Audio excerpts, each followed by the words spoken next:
تو آج حج کے موضوع پر آپ کی خدمت عالیہ میں گزارشات پیش کرنی ہے۔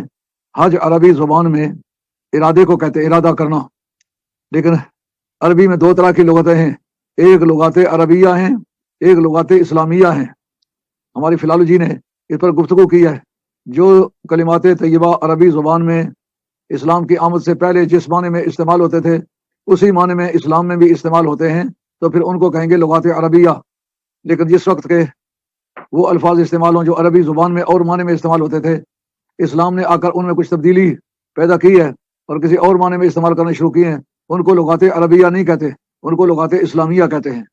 آج لغوی اعتبار سے مطلقاً ارادے کو کہتے ہیں، لیکن اسلامی لغات میں حج ایک ایسے عمل کا نام ہے جو اللہ تعالیٰ کے قانون کے مطابق فرض ہے۔ 5 بنائے اسلام ہیں جن میں سے ایک حج ہے، اور وہ لفظ حج ارادہ کے معنی میں صرف استعمال نہیں ہوتا، بلکہ میقات سے احرام باندھنا یا میقات سے پہلے احرام باندھ لینا، اور پھر احرام کی پابندیاں اپنے اوپر عائد کر لینا، پھر کوئی جانور قربانی کا اگر توفیق ہو تو وہ روانہ کرنا، اور اسی حالت میں چل کے مکہ شریف حاضری دینا، جا کے طواف کرنا، اور حج کے اعمال کو عمل میں لانا، طواف بیت اللہ کرنا، صفا مروہ کے درمیان سعی کرنا، اور مینا کے مقام پر جا کے ٹھہرنا، رات گزارنا، اور میدان عرفات میں قیام کرنا، اور واپس آ کے مزدلفہ میں رات گزارنی، اس کے بعد پھر مینا میں واپس آنا، اس کے بعد پھر طواف زیارت کے لیے آنا۔ یہ سارے اعمال جو ہیں حج کے ترجمے میں آتے ہیں، اس لیے اس حج کے لفظ کو لغات عربیہ نہیں کہتے، لغات اسلامیہ کہتے ہیں۔ یہ 5 چیزیں ہیں، حضور نبی کریم علیہ السلام کا کلمہ پاک پڑھنا، اور نماز پڑھنا، روزہ رکھنا، زکوٰۃ دینا، حج کرنا، یہ 5 بنائے اسلام ہیں۔ ان کو عام طور پر انگریزی والے اس کا ترجمہ کرتے ہیں 5 پلرز، اس کو 5 پلرز آپ کہیں تو بھی درست ہے، اور اس کو 5 فرائض کہیں تو بھی درست ہے۔ تو آج جب آئے گا تو اہل سنت کے جو معمولات ہیں وہ آمنے سامنے آ جائیں گے۔ جب تک اسلام زندہ ہے سنیت کو مٹا کوئی نہیں سکتا۔ ہزاروں مذہب، ہزاروں فرقے پیدا ہوئے ہیں، انہوں نے اہل سنت کی تعلیمات کو ٹھکرانے کے لیے ہزارہ تدابیر کی ہیں، لیکن وہ کچھ بگاڑ نہیں سکے۔ یعنی جس وقت اہل سنت والجماعت سال کے بعد عرس کرتے ہیں تو وہ کہتے ہیں یہ بدعت ہے، مگر یہ بات یاد رکھو، مارا آول مومن حسن فہو عند اللہ حسن، جس کو مومن اچھا سمجھیں وہ چیز اچھی ہوتی ہے۔ اس کا تو ثبوت شرع کے اندر موجود ہے، یہ بدعت نہیں ہے۔ علامہ شامی نے لکھا ہے کہ نبی کریم رؤوف الرحیم صلی اللہ تعالیٰ علیہ وآلہ وسلم ہر سال احد کی جو تاریخ ہے، جس تاریخ جنگ ہوئی تھی اور 70 صحابہ کرام رضوان اللہ تعالیٰ مجمعین نے جام شہادت نوش کیا تھا، اس تاریخ سرکار ہر سال جایا کرتے تھے۔ یہ سال کے بعد اجتماع کرنا، دعا کرنا اور مزارات پر حاضری دینا، یہ سنت رسول صلی اللہ علیہ وسلم ہے، اس کو بدعت نہیں کہتے۔ اب جو حج ہے یہ بھی آپ زندگی میں ایک مرتبہ وہ کرنے کے ضرور پابند ہیں۔ جو حج کا منکر ہو وہ مسلمان نہیں رہ سکتا، حج کا اقرار کرنا پڑے گا۔ یہ ان بنیادی 5 چیزوں میں سے ہے کہ جن کا اقرار کرے تو اسلام اس کا شروع ہوتا ہے، نہیں تو اسلام اس کا شروع نہیں ہوتا۔ تو قرآن مجید کی یہ آیت جو میں نے آپ کے سامنے پڑھی ہے، یہ سورۃ نمبر 3 آل عمران کی آیت نمبر 96 اور 97 ہے۔ اس کے اندر اللہ کریم فرماتے ہیں ان اول بیت وضع للناس، بے شک پہلا گھر، وہ پہلا گھر جس کو لوگوں کے لیے بنایا گیا ہے، وہ للذی ببکۃ مبارکہ، وہ گھر ہے جو مکہ شریف میں ہے، درآں حال کے وہ برکت والا ہے، وہدی للعالمین، وہ عالمین کو ہدایت کرنے والا ہے، اور فی آیات بینات، اس کے اندر بہت ساری واضح نشانیاں موجود ہیں، اور مقام ابراہیم جو کہ مقام ابراہیم ہے۔ ان الفاظ پر تھوڑی سی گفتگو کرتے ہیں۔ یہ کیوں کہنا پڑا کہ سب سے پہلا گھر جو لوگوں کے لیے بنایا گیا وہ مکہ شریف میں ہے؟ اس پر بحث ہوئی تھی جب قبلہ تبدیل ہوا تو یہودیوں اور نصرانیوں نے کہا پہلے آپ ٹھیک تھے، بیت المقدس کی طرف منہ کر کے نماز پڑھا کرتے تھے، اب وہ قبلہ انہوں نے چھوڑ دیا، انہوں نے غلطی کی ہے، کیونکہ وہ افضل ہے، ان کے نزدیک بیت المقدس شریف افضل ہے۔ البیت المقدس کہو تو پھر مقدس ہوگا، لیکن اگر ال کے ساتھ، بیت کے ساتھ ال نہ لگاؤ تو بیت المقدس شریف۔ یہ شاہ عبد الحق صاحب رحمۃ اللہ علیہ نے اشیاۃ النماز شریف مشکات میں صحت لفظی فرمائی ہے، اور مضبوط بھی شکل کیا، یعنی زیر زبریں لگا کے اس کو پیش کیا ہے۔ ان کا دعویٰ تھا کہ بیت المقدس شریف پہلے بنا ہے، اس لیے وہ افضل ہے۔ اس سے ایک بات یہ ثابت ہوگی کہ کسی بارے میں پہل ہونا یہ نشانی افضلیت کی ہے، نہیں تو اللہ کریم کہتے کہ پہلے ہونے سے کوئی فائدہ نفع نقصان نہیں۔ اول ما خلق اللہ نوری، سب نوروں سے پہلے میرا نور بنایا گیا۔ معلوم ہے جتنے بھی نور ہیں وہ سرکار کے نور کے بعد بنائے گئے، اس لیے سرکار کا نور افضل ہے۔ افضل ہونا یہ بھی ایک وجہ افضلیت ہے۔ تو کیونکہ حضرت آدم علیہ السلام نے دونوں قبلے بنائے ہیں، اگرچہ اس کے بارے میں چھوٹی موٹی اور روایات بھی ملتی ہیں کہ پہلے فرشتوں نے بنایا تھا، لیکن وہ درجہ صحت کو نہیں پہنچتی۔ حضرت آدم علیہ السلام نے پہلے یہ گھر بنایا، اس کے 50 برس بعد پھر آپ نے بیت المقدس ہی بنایا۔ تو اب ہم بزرگوں کی جگہ کو مقدس جو سمجھتے ہیں اس کے لیے بھی دلیل بنتی ہے۔ بہت سارے اولیاء اللہ کے مزارات پر جانا لوگ باعث برکت سمجھتے ہیں، اور اس طرح کی برکت اپنے گھروں میں ان کو نہیں ملتی۔ اس کا ثبوت یہ ہے کہ یہ صرف اللہ کے پیغمبر کے ہاتھ لگے ہوئے تھے، اس لیے یہ برکت والے ہو گئے۔ اور عبدالعزیز بن عبدالسلام ایک چوٹی کے عالم دین، 666 سنیں وفات ہے، مصر کے رہنے والے ہیں۔ انہوں نے کتاب لکھی ہے، نہیں ہے کسی برکت والے نے کوئی کام کسی جگہ کیا ہے، کسی برکت والے نے کسی جگہ کو عمل کیا ہے تو وقت اسی وجہ سے برکت والا ہوا ہے، اور جو جگہ اسی وجہ سے برکت والی ہوئی۔ اس کا ثبوت قرآن مجید نے جب لیلۃ القدر پہلے قدر والی نہیں تھی، قرآن کے نزول کی تاریخ کے بعد وہ قدر والی ہوئی ہے۔ اس سے پتہ چلا کوئی اچھا کام کسی وقت میں کیا جائے اس وقت کو اچھائی ملتی ہے۔ جن جن وقتوں میں ہمارے بزرگوں نے چلے کاٹے، اللہ اللہ کیا ہے، ان جگہوں کو لوگ برکت والا سمجھتے ہیں۔ جیسا میاں صاحب عارف کھڑی نے، پنجن ایک جگہ ہے شڑوئی کے علاقے میں، پہاڑ کے اوپر ایک ٹیلا سا ہے پہاڑ کا، تو اس جگہ بیٹھ کے آپ نے سیف الملوک سے بھی لکھا ہے، درویش لوگ وہاں جاتے ہیں زیارت کے، وہاں ایک چشمہ ہے، وہاں جاؤ تو کیفیات بدلتی ہیں۔ تو یہ اس بات کا ثبوت ہے جس جگہ کو اللہ والے بیٹھے ہیں، جو اللہ اللہ کی ہے، ان کی وجہ سے وہ وقت بھی برکت والے ہوتے ہیں اور وہ جگہ بھی برکت والی ہوتی ہے۔ اب 5 میقات ہیں جہاں سے آدمی جاتے وقت وہاں احرام باندھتا ہے۔ جو حج کے فرائض ہیں ان میں سے ایک احرام باندھنا ہے، آپ اگر احرام نہ باندھیں تو حج نہیں ہوگا۔ اور دوسرا میدان عرفات میں دن کے ڈھلنے کے وقت 9 ذی الحجہ کو دن ڈھلنے سے لے کر دوسرے دن کی صبح سے پہلے اگر آپ ٹھہر گئے آپ کا حج ہو گیا، نہیں تو باقی سارے کام آپ نے کیے ہیں، یہ کام رہ گیا ہے تو پھر آپ کا حج نہیں ہوگا۔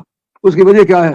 آدم علیہ السلام کو اپنی توبہ کی منظوری کے سلسلے میں وہاں اس لیے ٹھہرنا پڑا ہے، اس سے وہ جگہ برکت والی ہو گئی ہے، یا اس وجہ سے کہ ابراہیم علیہ السلام کو اپنے خواب کی تعبیر سمجھنے کے لیے بار بار رب سے رجوع کرنا پڑا، تو وہ اوقات ہیں۔ تو معلوم ہوا وہ ایک ایسا وقت ہے کہ جس کا متبادل کوئی چیز نہیں ہے۔ آپ بے شک قربانی کریں، بیت اللہ شریف کا طواف کریں، مگر جس جگہ کو اللہ کا بندہ ٹھہرا ہے آپ اگر نہیں ٹھہرے تو آپ کا حج منظور نہیں ہوگا، آئندہ سال آپ کو پھر حج کرنا پڑے گا۔ تو دوسرا یہ فرض ہوا، اور تیسرا فرض ہے طواف زیارت، میدان مینا سے واپس آ کے طواف بیت اللہ کرنا۔ تو یہ 3 اس کے فرض ہیں، مگر بحث یہاں سے چھڑی کہ پہلے بیت المقدس ہی بنایا گیا یا پہلے بیت الحرام بنایا گیا۔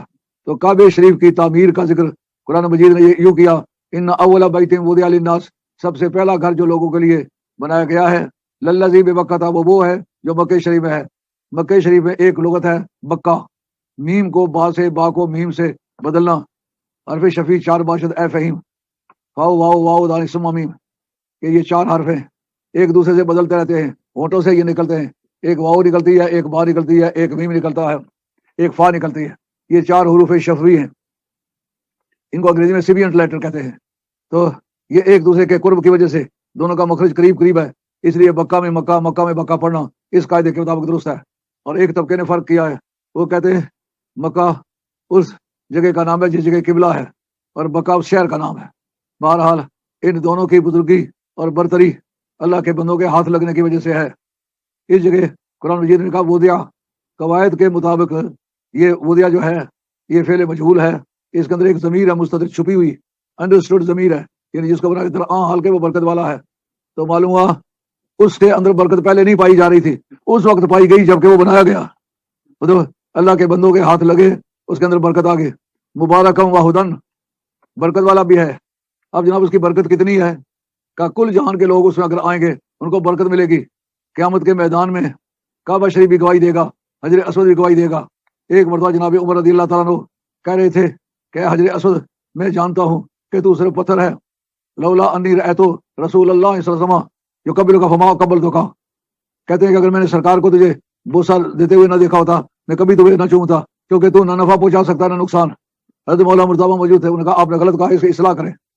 دیکھیں عمر فاروق ہے جو عالم اسلام کا فاتح اعظم ہے، سرکار عمر جن راستوں سے گزر جائے 80 برس تک وہاں سے شیطان گزر نہیں سکتا، اس کے سائے سے بھی شیطان ڈرتا ہے۔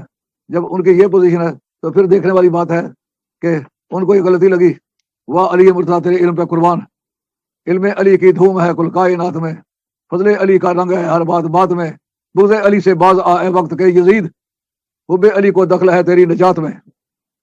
اسد مفاقہ کیسے؟ ان کا صحیح حدیث کے اندر یہ موجود ہے کہ قیامت کا میدان میں حجر اسود اللہ کی بارگاہ میں پیش ہوگا اور بتائے گا یہ آدمی حج کرنے کے لیے آیا تھا لیکن اس کا سینہ صاف نہیں تھا، یار حجر اسود کو سینے کا کیا پتا ہے؟ اگر تم کہو کہ نبی کو غیب کا علم نہیں، تو نبی نے جس کا بوسہ لیا ہے اس کو بھی غیب کا علم ہے۔ کب تک اہل سنت کے عقائد کو چھپاؤ گے؟ اہل سنت کے عقائد زندہ رہیں گے۔ جس کے خلاف بات کر جائے گا اس کا بیڑا غرق ہو جائے گا، جس کے معاہد میں بات کر جائے گا۔ شہادت کس کی دے گا کہ سچے دل سے یہ بیت اللہ شریف کا حج کرنے آیا تھا، یا منافقت سے دیکھا دیکھی کہ لوگ مجھے اچھا مسلمان کہیں، اصل مراد اللہ کی رضا نہیں تھی، تو اس صورت میں اس کو سزا ہوگی، اس کا حج کا فائدہ کچھ نہیں ہوگا۔ ثابت ہوا کہ وہ پتھر بھی رازدان ہو جاتے ہیں جن پتھروں کو اللہ والے پیار فرما لیں، یا جن کو بوسہ لے لیں، یا جہاں بیٹھ جائیں ان کو ان چیزوں کا علم ہو جاتا ہے۔ جیسا کہ سرکاری دعا اخذ شریف پر جلوہ فرما ہے، حضرت نبی کریم علیہ السلام ہیں، حضرت ابو صدیق رضی اللہ تعالیٰ نے اور حضرت فاروق اعظم رضی اللہ تعالیٰ نے، اس میں زلزلہ پیدا ہو گیا۔ جب اس میں تزلزل آیا، سرکار نے پاؤں کی ٹھوکر ماری، فرمایا اے اخذ تمہیں پتہ نہیں ما علیہ کا الا نبی و صدیق و شہیدان، تجھے پتہ نہیں کہ تیرے اوپر ایک نبی بیٹھا ہوا ہے، ایک صدیق بیٹھا ہوا ہے، اور 2 شہید بیٹھے ہوئے ہیں۔ اس کو علماء شیعہ کی کتابوں نے بھی تسلیم کیا ہے کہ ایسا ہوا ہے۔ اس کا مطلب یہ ہے کہ حضرت ابوبکر صدیق رضی اللہ تعالیٰ کی صداقت کو پہاڑ بھی مانتے ہیں، اور سرکار نے اس کو واضح کیا کہ اب تمہیں رقص کرنے کا کوئی حق نہیں، کیونکہ تیرے اوپر نبی بیٹھا ہے۔ اگر نبی کو وہ پہچانتا نہیں تو یہ کہنے کا کیا مطلب ہے؟ اگر حضرت ابوبکر صدیق کی صداقت کو وہ پہچانتا نہیں تو پھر اس کا کیا مطلب ہے؟ حضرت عمر فاروق اور عثمان غنی کی شہادت کو اگر وہ پہاڑ سمجھتا ہے تو اس کو یہ جتانے کی کیا ضرورت ہے؟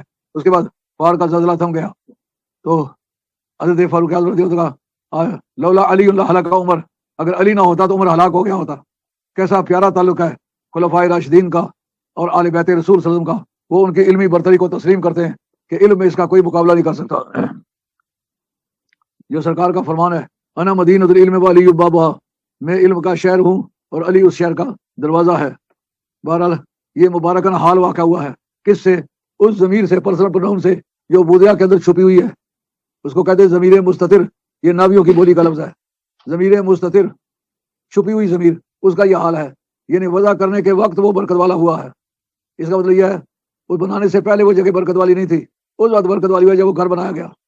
وہدن للعالمین، اور سارے جہان کے لیے وہ ہادی ہے۔ یار وہ تو اینٹیں ہیں، پتھر ہے، سیمنٹ ہے، سریا ہے، مسالہ لگا ہوا ہے، بات نہیں کرتا وہ ہدن کس لیے ہے۔ معلوم ہوا اللہ والوں کی ٹچ مل جائے تو اس کے اندر ہدایت دینے کی توفیق آ جاتی ہے۔ جو عام آدمی جاتے جاتے ولی ہوتے رہے، ان کو صرف ٹچ ملتی رہی تو ٹچ سے وہ برکت والے ہو جاتے۔ ایک نعرہ حیدری لگ گیا تو ان کے حالات بدل گئے۔ حضرت خواجہ فرید الدین مٹھوی، غلام فرید مٹھوی رحمۃ اللہ علیہ، کسی مرید کے بیٹے کی شادی پر گئے تو وہاں مخالف دھڑے نے ایک عورت کو دعوت دے دی کہ تو آ کے وہاں گا۔ آپ نے قوالوں کی قوالی بڑی ضبط اور نظم سے سنی ہے، اور اس کے عادی بھی تھے اور کیفیت بھی پیدا ہوتی تھی، لیکن آپ نے عورت کا گانا نہیں سنا، نہ بے ریش بندے کا سنا۔ یہ قابل اعتراض ہے۔ موسیقی میں، قوالی میں یہ شرط ہے عورت بھی نہ ہو تو امرد بھی نہ ہو۔ امرد اس کو کہتے ہیں جس کی داڑھی بھی آئی نہ ہو۔ اس کو دیکھ کے الہی قسم کے احساسات کے بجائے شاوی قسم کے احساسات پیدا ہوتے ہیں، اس لیے اس کو قوالی کرنے کی اجازت نہیں۔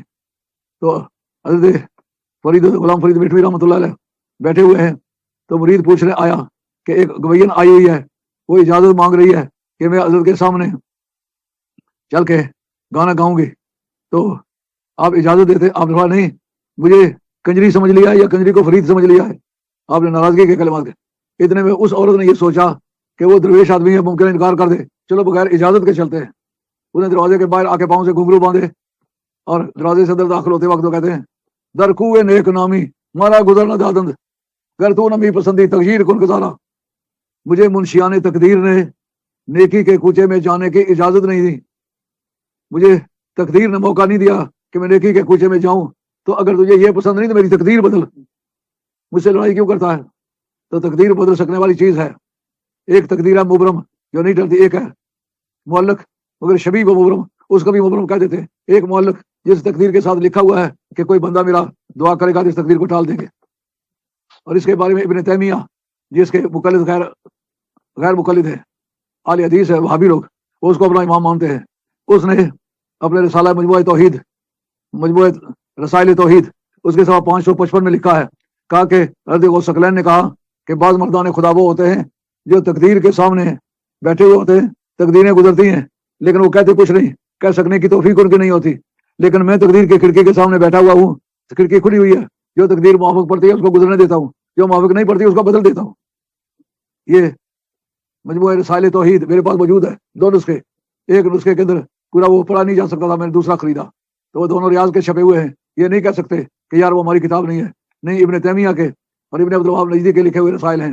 تو اس رسالے کے اندر انہوں نے 555 میں لکھا ہے کہ یہ بات انہوں نے اپنی طرف سے نہیں کہی، بلکہ خدا نے ان کو کہا کہ تو یہ اعلان کر. تو اس کا مطلب یہ کہ وہ یہ مانتے ہیں کہ نبی تو نبی ہے، ولی کو بھی خدا کے ساتھ رابطہ کرنے کا حق ہوتا ہے. جن کا یہ عقیدہ ہے نبی کو جب تک وہی نہ ہو پتہ ہی نہیں ہوتا، خدا سے کوئی رابطہ نہیں، یہ ان کا رد ہے.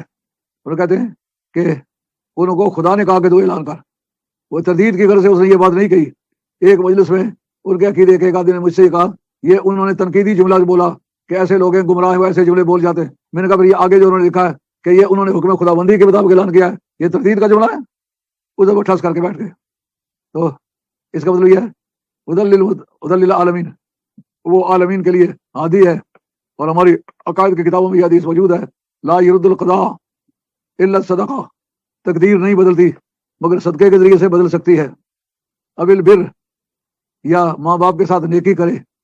جیتے ہیں تو نیکی کر سکتا ہے، تو مرنے کے بعد ماں باپ کے ساتھ نیکی کرنے کا کیا طریقہ ہے؟ جن جن کاموں کو وہ پسند کرتے تھے وہ کرے اگر وہ حلال ہیں. بہنوں کے ساتھ مروت کرے، بھائیوں کے ساتھ مروت کرے، یعنی جن کو وہ زندگی میں قابل مروت سمجھتے تھے ان کے ساتھ مروت کرے. تو یہ ماں باپ سے دعا حاصل کرنے کا طریقہ ہے، ماں باپ کے ساتھ نیکی کرنے کا طریقہ ہے.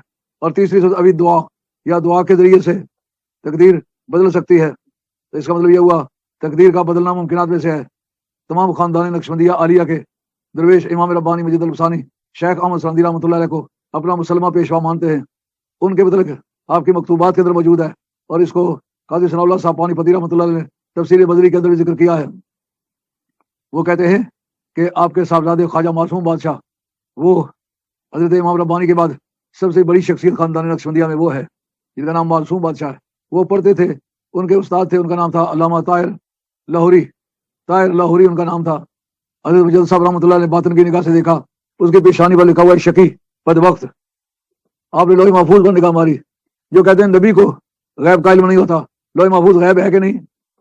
وہ سب حضرت امام ربانی مجدد الثانی کو رحمۃ اللہ علیہ، حتیٰ کہ جتنے اہل حدیث ہیں وہ بھی ان کو کہتے ہیں امامنا و شیخنا، وہ ہمارے امام اور شیخ ہیں. انہوں نے لوح محفوظ پر نگاہ ماری، وہاں دیکھا وہاں بھی شقی لکھا ہوا ہے. اس وقت آپ نے اپنے بیٹے پر توجہ فرمائی. ان کے سامنے غیب کے پردے اٹھ گئے.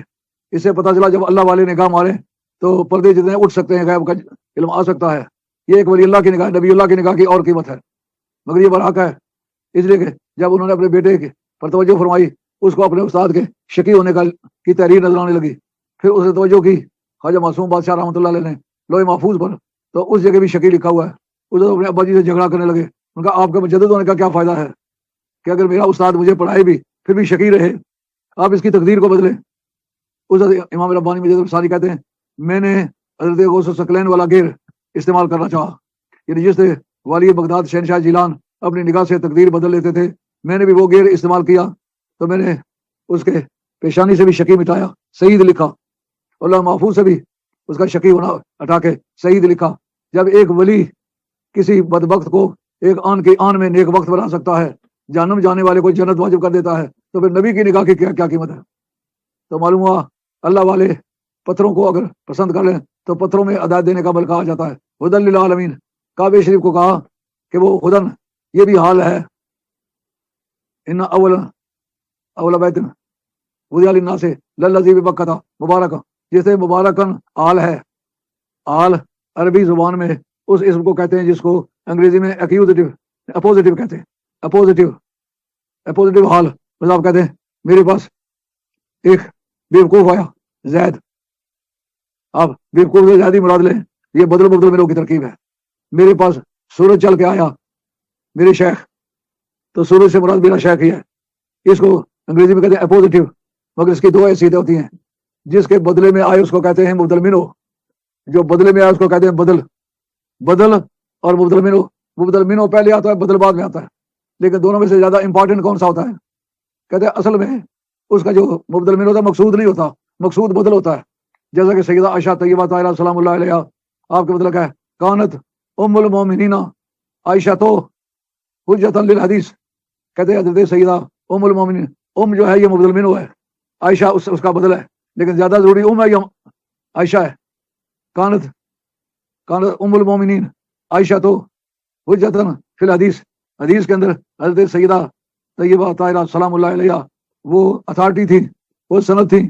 اب کا لفظ استعمال ہوا مبدل منہ ہو کے، اس کے بدلے میں آیا عائشہ، لیکن اصل مقصود ہے یا عائشہ ہے.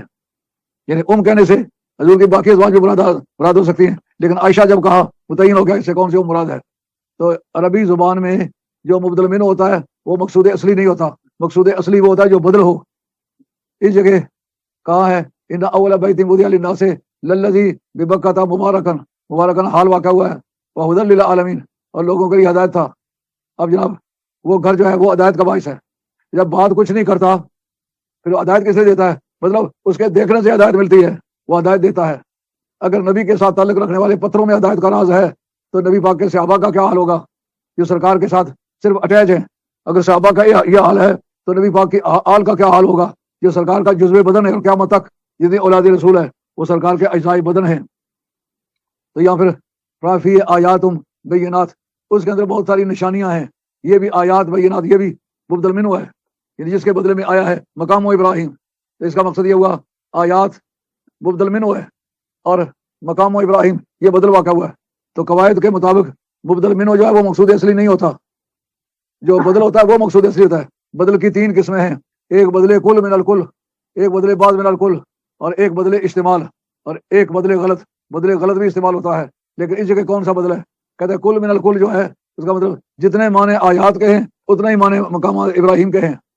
اور بدلے بعض کا یہ معنی کہ اگر مراد لیا جائے تو یہ ہے کہ جو نشانیاں ہیں ان میں سے بعض حضرت ابراہیم علیہ السلام کا قدم ہے، یہ بھی فٹ نہیں ہے، اس لیے کہ جو نشانیاں اسے پائی جاتی ہیں وہ اللہ کے بندوں کے تعلق کی وجہ سے پائی جاتی ہیں، اس لیے بدلے بعض من الکل نہیں ہے. ایسا نہیں کہ مقام ابراہیم اس کا ایک جزو ہے، اس کا نام ہے بدل اشتمال. یعنی اس کے اندر مقام ابراہیم کے اندر اپنی نشانیاں بھی ہیں اور وہ نشانیاں بھی ہیں، یہ بدل اشتمال ہے. ویسے کیا مطلب نکلا؟ یعنی جو نشانیاں کعبہ شریف میں پائی جاتی ہیں وہ نشانیاں قدم ابراہیم میں موجود ہیں اور ان کے علاوہ بھی ہیں. کس طرح کہ اس میں نشانیاں تو یہ ہیں کہ کوئی پرندہ اڑتا آئے اس کے اوپر سے نہیں گزرتا، ادھر ادھر ہو جاتے ہیں.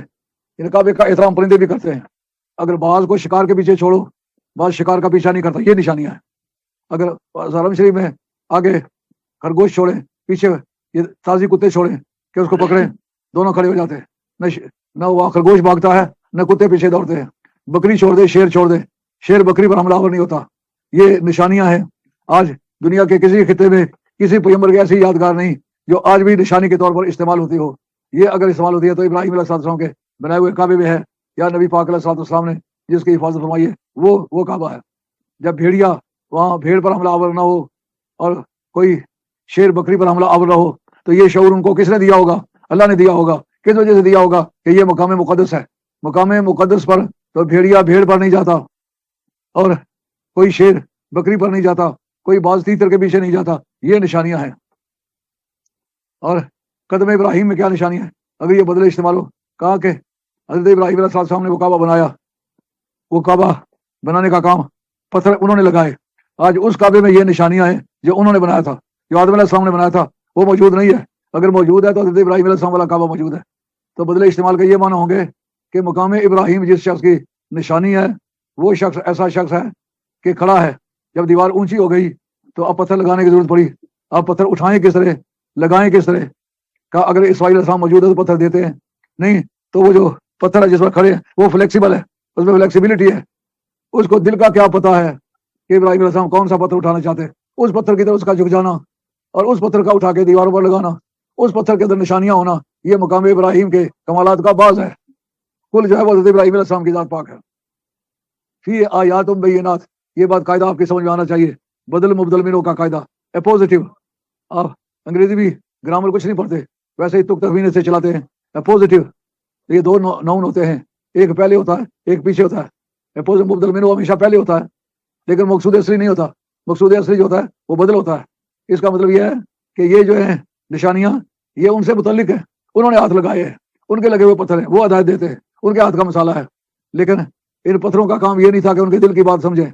جناب وہ پتھر جس پر آپ کھڑے ہیں وہ پتھر لفٹ کرتا ہے، جہاں وہ چاہتے ہیں وہاں پتھر پہنچا دیتا ہے. تو پتھر کو اعلی دل معلوم ہونا یہ کیفیت کعبے کے پتھروں میں نہیں ہے. وہ دل کا غیب نہیں جانتے، غیب جانتا تو وہ پتھر جانتا ہے جسے نبی کے قدم چومے ہوئے. سبحان اللہ. اب اس کو درجہ کیسے ملا؟ کا فتخذوا من مقام ابراہیم مصلی.